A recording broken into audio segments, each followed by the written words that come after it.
Armada by Ernest Cline. Now, this is an interesting book, and I do feel like it's one of the most underrated books around because it often gets dismissed, particularly by modern readers, especially on BookTube. Like, people are really dismissive of this book because it's not Ready Player One. And Ready Player One was like the trending book of the year at one point, and people were all over it because everyone was reading it and they wanted the views. Armada came out and people just didn't connect with it. And the thing is, a lot of the people reading these books are not the audience for these books. And in all honesty, and I don't mean this in a sexist term, but these books are not really aimed at 20-something-year-old women. They're just not. And, you know, I'm borderline because I'm a millennial. But let's be real with it. Let's talk about Armada. An underrated novel. Is Ernest Cline the best writer on the planet? No. I will say that. Like, Ernest Cline is a functional writer. I enjoy his writing. But he is not the best writer in the world. But that's, it's just fun. That's the word for it. He writes in a fun, easy style. Is it technically great? No. Does it work? Yes. So, what is Armada? Armada follows Zach, a high school senior with a reputation for getting in trouble. He is one of the top players in the world of a video game called Armada, an online flight combat simulator in which the Earth Defense Alliance attempts to save the Earth from extraterrestrial invasion. One day Zach sees a ship outside his classroom window that resembles one of those from Armada and returns home to look through his late father's notebook about a conspiracy theory involving pop culture films, Star Wars, Flight of the Navigator, The Last Starfighter. This, and novels like Ender's Game, and the video games are alien invasions and military simulators. Then it all he ends up involved in this group, which is like a top secret military facility, and ends up fighting the aliens. This is a love letter to those things. Flight of the Navigator is one of my favourite films. This is one of those things, and I love it. I mean, it's fast, it's fun, the characters are fun, and sometimes that's what you want. Books don't need to be the next work of Shakespeare, don't need particularly emotional depth or anything. Sometimes they are what they are, and Ernest Cline is a prime example of that. This book just ticks those boxes for me. I've gone back to it several times, and I've even read the audiobook I've read the audiobook narrated by Will Wheaton, whose voice is perfect for this type of thing. It's interesting seeing the reviews of this book because a lot of people are really down on it. One described it as nostalgic narcissism.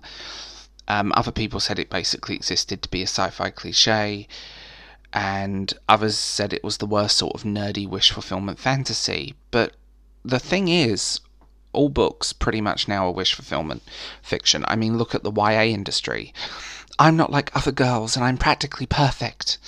It's just ridiculous, and it's wish fulfillment at the end of the day, and people want it. And people sadly do. I don't think this is wish fulfillment fiction. I think this is just fun. I think this is literally, he wrote it as a love letter to those things. Read interviews, watch interviews with him about it.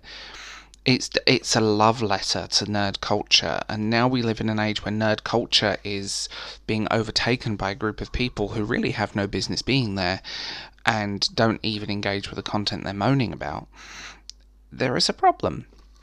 This is a great little novel, and I do find it interesting how down people are on it. Like, people called the book predictable and failed to do anything new and this and that. Like, the thing is, you could in theory say this about every writer on the planet with every book they release. They have a formula. They have a style. They have something that you know.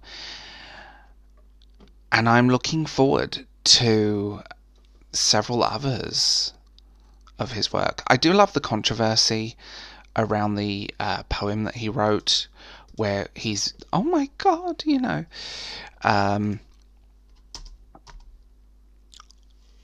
but it's always funny to me that people don't really understand that it's satirical and it's That's literally all it is.